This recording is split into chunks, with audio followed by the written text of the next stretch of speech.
Bonjour, dans cette vidéo, nous allons voir comment créer des pages web avec le logiciel Notepad. Donc tout d'abord, ce que je vous conseille de faire, avant même de créer votre site, c'est de créer un dossier sur votre bureau qui s'appellera site. Dans ce dossier, vous mettrez toutes les pages web que vous avez créées, ainsi que les documents qui s'y rapportent, comme les photos, les sons, les vidéos, qui apparaîtront dans votre site web.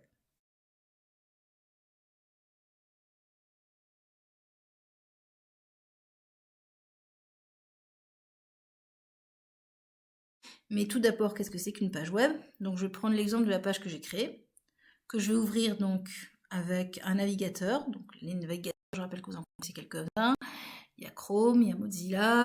Donc au niveau de ces navigateurs, vous voyez que là, j'ai ma page web créée, qui est assez basique, qui s'ouvre. Si j'affiche le code source de la page, lis ce langage, et en fait, il va transformer ce langage en une page web qui sera sous cette forme-là.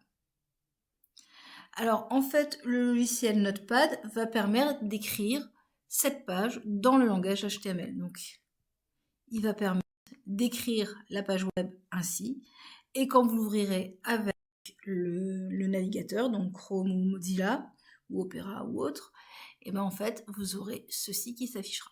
Mais vous avez besoin d'écrire votre page web sous cette forme dans Notepad pour obtenir ce résultat dans un navigateur. Donc comment est-ce que je ouvre mon fichier dans Notepad? Donc je retourne sur mon dossier site qui contient ma page web que je viens d'ouvrir. Et bien en fait c'est très simple. Je fais un clic droit, ouvrir avec Notepad. Alors avec Windows 11 c'est un peu différent. Donc je vous montrerai une autre fois. Et vous voyez bien que là j'ai bien le code donc qui est exactement le même que celui de cette page web. Donc effectivement, c'est le fichier qui m'a permis de créer la page web qui m'intéresse. Très bien. Alors, dans mon dossier, vous avez vu qu'il y a deux fichiers.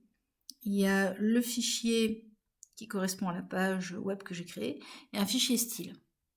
Alors, ce fichier style a écrit de manière un peu différente, c'est un CSS.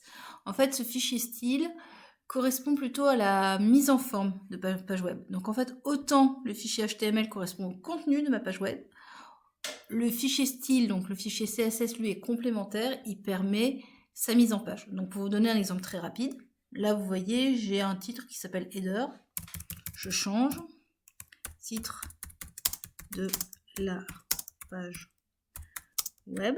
Donc vous voyez que je change le contenu de mon fichier HTML, donc j'enregistre en cliquant sur la disquette, je mets à jour et là, j'ai changé.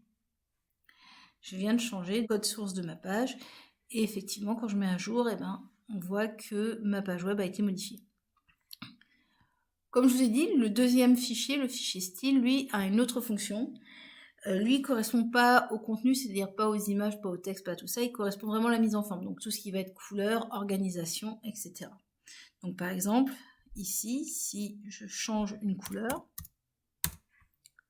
voilà, j'enregistre, je mets à jour, et là vous voyez que j'ai changé la couleur. Donc ce qu'il y a vraiment à retenir, c'est que effectivement, une page web, donc en fait, c'est un langage HTML, donc en fait, c'est écrit en réalité sous cette forme de code, et le navigateur va pouvoir lire ce code pour vous afficher une page web telle que vous la connaissez.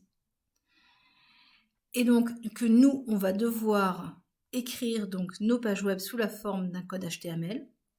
Et donc pour créer ces pages écrites en format HTML, on va utiliser le logiciel Notepad. Pour ouvrir les fichiers que vous avez créés qui correspondent à votre page web et pour les modifier, donc vous faites un clic droit, comme je l'ai montré, un clic droit, et vous faites ouvrir avec Notepad. Et là, le fichier s'ouvre dans Notepad. Donc, si vous double-cliquez dessus, ça s'ouvre dans le navigateur. Si vous faites un clic droit, ça s'ouvre avec Notepad. Donc, la technique la plus intelligente, c'est quand même de mettre les documents l'un à côté de l'autre pour voir les modifications qu'on fait quand on modifie le dossier HTML pour voir ce qui apparaît dans le navigateur. Voilà, j'espère que j'ai été claire et si vous avez des questions, ben, vous n'hésitez pas à me contacter. Merci beaucoup, au revoir.